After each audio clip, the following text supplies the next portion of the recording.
साथियों, बहुत बहुत स्वागत है आप लोगों का हिंदी पथ चैनल पे। तो साथियों, आज यहाँ पे आप लोगों के लिए भक्ति काल के महत्वपूर्ण प्रश्नों के साथ हम फिर उपस्थित हैं। तो पहला प्रश्न यहाँ पे है कि समग्र भक्तिकालीन काव्य पर कौन सी विशेषता लागू होती है। यहाँ पे आपका आंसर हो जाएगा अवतार में विश्वास है, जाति प्रथा का निषेध है, अहंकार का त्याग है, ईश्वरीय लीला गायन है। तो यहाँ पे आपका आंसर सही हो जाता है सी, कि इसमें अहंकार का त्याग है। आगे यहाँ पे प्रश्न है आपका कि ब्रह्म संप्रदाय के संस्थापक कौन हैं। तो ब्रह्म संप्रदाय के संस्थापक के बारे में आपसे प्रश्न पूछा जा रहा है। आंसर इसमें होगा आपका कि श्री निम्बार्काचार्य हैं, शंकराचार्य हैं, श्री माधवाचार्य हैं, श्री रामानुजाचार्य हैं। तो इसमें माधवाचार्य हो जाएगा आपका सही जवाब। यहाँ पे कुछ थोड़ा सा इसके बारे में भी देखते हैं कि ब्रह्म संप्रदाय दैत्यवाद के संस्थापक श्री माधवाचार्य हैं। वस्तुतः इनके दार्शनिक मत का नाम दैत्यवाद है तथा संप्रदाय का नाम यहाँ पे ब्रह्म संप्रदाय है। तो यहाँ पे दोनों चीज़ें यहाँ पे आपको याद करना है, इसका संप्रदाय भी याद करना होगा और किसके ये दार्शनिक मत के मतलब अनुयायी ये माने जाते हैं। तो ब्रह्म संप्रदाय के हैं दैत्यवाद सिद्धांत में विष्णु और लक्ष्मी उपास्य माने जाते हैं। तो लक्ष्मी और यहाँ पे विष्णु के उपासक के रूप में ये जाने जाते हैं। भक्तिकालीन आचार्य उनके संप्रदाय के रूप में रामानुजाचार्य श्री संप्रदाय है इनका, विष्णु स्वामी रुद्र संप्रदाय और निम्बार्काचार्य यहाँ पे सनकादि संप्रदाय इनका हो जाता है। ब्रह्मानंद यहाँ पे रामावत संप्रदाय के, हरिदासी यहाँ पे साखी संप्रदाय और हरिदास यहाँ पे टट्टी संप्रदाय के हो जाएंगे। आगे यहाँ पे प्रश्न है कि महाराष्ट्र के भक्तों में किसका नाम सबसे पहले आता है। तो सबसे पहले किसका नाम आता है, सूरदास का, तुलसीदास का, मीराबाई या फिर नामदेव। तो यहाँ पे आपका आंसर सही हो जाता है कि नामदेव जी का नाम सबसे पहले आता है। महाराष्ट्र के भक्तों में जिनका नाम सबसे पहले आते हैं वो हो जाएंगे यहाँ पे नामदेव जी। तो नामदेव जी का नाम आता है और मराठी के अभंगों के अतिरिक्त इनकी हिंदी रचनाएं भी बहुतायत में मिलती हैं। आचार्य शुक्ल जी ने संत महादेव के महत्व को स्वीकार करते हुए कहा है कि भक्ति आंदोलन की जो लहर दक्षिण में आई उसी से उत्तर भारत की परिस्थिति के अनुकूल हिंदू मुसलमान दोनों के लिए एक सामान्य भक्ति मार्ग की भावना कुछ लोगों में जगाई।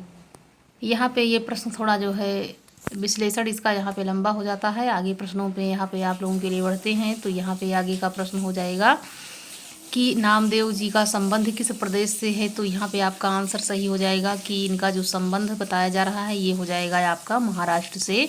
तो इनका संबंध महाराष्ट्र से हो जाता है नामदेव जी का। भक्त नामदेव महाराष्ट्र के भक्तों में सबसे पहले जिनका नाम आता है, जो सबसे पहले भक्त के रूप में जाने जाते हैं महाराष्ट्र के, वो हो जाएंगे यहाँ पे आपका आंसर सही जाएगा इसमें कि ये नामदेव जी हैं।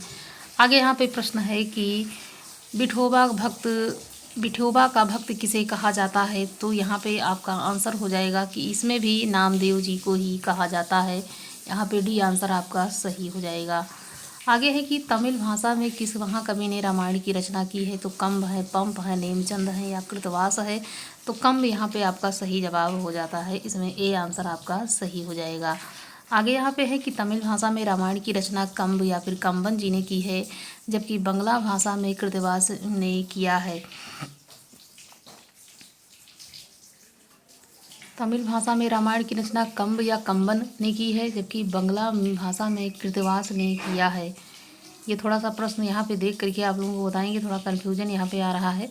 निम्नलिखित में से काल के अनुसार व्यवस्थित करें। तो यहाँ पे आपको जो है बताना है कि ये कहाँ से व्यवस्थित है। तो यहाँ पे प्रश्नों में विश्लेषण से आगे यहाँ पे देख लेते हैं कि उपयुक्त कवियों का जो क्रम है। यहाँ पे सूरदास 1778 ईस्वी में, बच्चन सिंह ने भागीरथी मिश्र के अनुसार, उसके बाद स्वामी हरदास बच्चन सिंह 1512 ईस्वी में, अन्य विद्वान यहाँ से 1478 ईस्वी मानते हैं। मीराबाई डॉक्टर कुसुम राय ने 1504 ईस्वी, बच्चन सिंह यहाँ पे डॉक्टर भागीरथी मिश्र ने 1498 मानते हैं। रसखान बच्चन सिंह 16वीं शताब्दी का उत्तरार्ध यहाँ पे मानते हैं। तो अलग अलग मतानुसार यहाँ पे ये जो है प्रश्न थोड़ा यहाँ पे कन्फ्यूजन वाला है, इसलिए यहाँ पे इसका आंसर सही नहीं दिया हुआ है। आगे यहाँ पे है कि भक्त काल की समय सीमा क्या है। तो यहाँ पे आपका आंसर सही हो जाता है कि भक्त काल की जो समय सीमा है उपयुक्त सभी यहाँ पे हो जाएगा।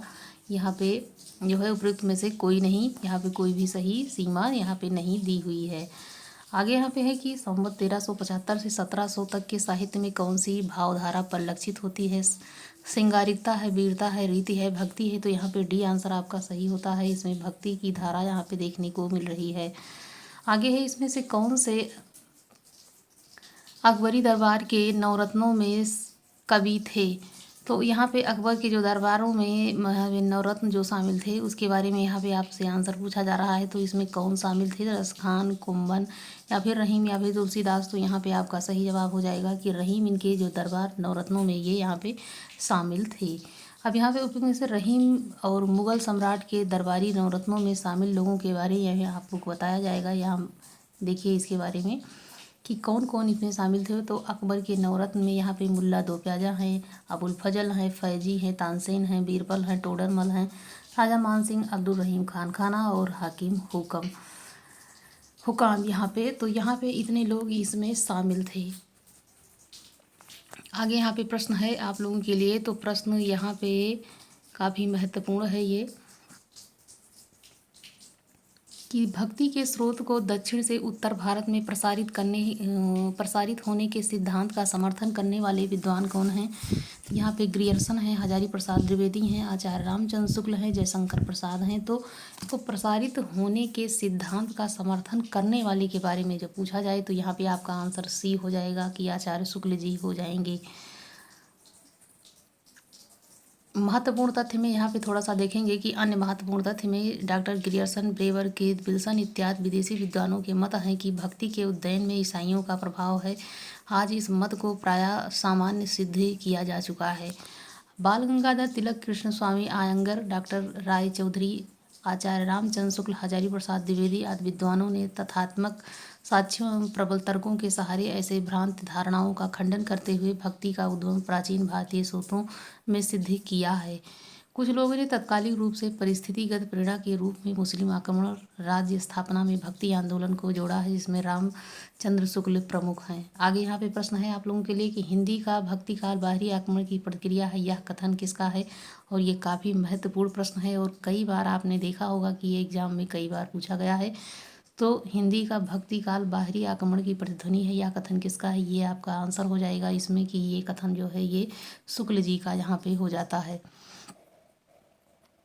आगे यहाँ पे प्रश्न है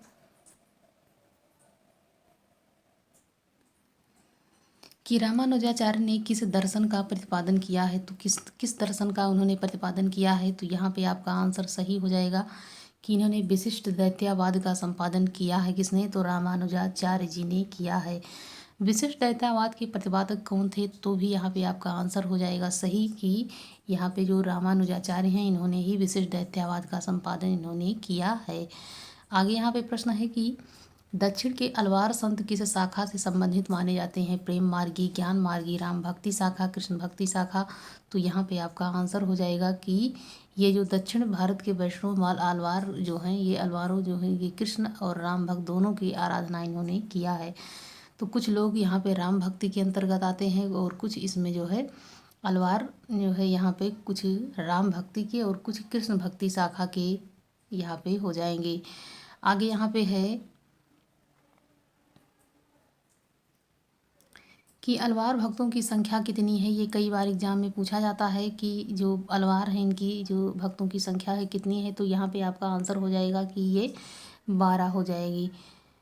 आगे यहाँ पे प्रश्न है कि वैष्णव के विकास के क्रम में राम भक्ति में सर्वप्रथम यहाँ पे दक्षिण भारत से अलवार संतों की बाड़ी के माध्यम से प्रस्फुटित हुई थी और इनकी संख्या पूछी जाए तो 12 आपको यहाँ पे बताना है। अन्य तथ्य में देखते हैं 7वें अलवार केरल के चेरी वंश राजा कुलशेखर में अनन्य राम भक्त के पेरुमाल तिरुभाव से इन्हें राम भक्ति विषय सरल गीता यहाँ पे संकलित की है। श्री राम संप्रदाय में प्रथम आचार्य रंगनाथ मुनि यहाँ पे हो जाएंगे और यहाँ पे नाथ मुनि के परवर्ती श्री संप्रदाय के पुंडरीकाक्ष राम मिश्र यमुनाचार्य आदि यहाँ पे आचार्यों ने अपनी वाणी के द्वारा राम भक्ति को यहाँ पे अधिकाधिक पल्लवित किया है। बहुत सारी यहाँ पे डिटेल यहाँ पे आपको बताया जाएगा। तो यहाँ पे आप लोग इसको थोड़ा सा आपने यहाँ पर पढ़ा भी होगा। तो आगे बढ़ते हैं प्रश्नों में कि अलवार एवं भक्ति अलवार भक्त किसको कहा जाता है, वैष्णव को, कृष्ण भक्तों की, या फिर राम भक्त, या फिर सूफी कवियों को। तो सब यहाँ पे कहा जाता है किसे, यहाँ पे वैष्णव को कहा जाता है अलवार भक्त। आगे यहाँ पे है कि तो प्रश्न यहाँ पे समाप्त होता है। इस प्रकार से ये प्रश्न जो है, नाथों की संख्या पूछा जाए तो 9 हो जाती है, 84 सिद्धों की संख्या 84 हो जाती है, अलवारों की संख्या यहाँ पे 12 है। तो इस प्रकार से यहाँ पे जो संख्यागत प्रश्न है इनको एकदम अच्छे से क्लियर याद करना है। और कभी भी इस प्रकार के प्रश्न एग्जाम में पूछे जाते हैं और वो जो है काफ़ी आसान भी रहते हैं एक हिसाब से। तो साथियों मिलते हैं अगले वीडियो में, तब तक आप लोग अपनी तैयारी को करते रहिए। धन्यवाद साथियों।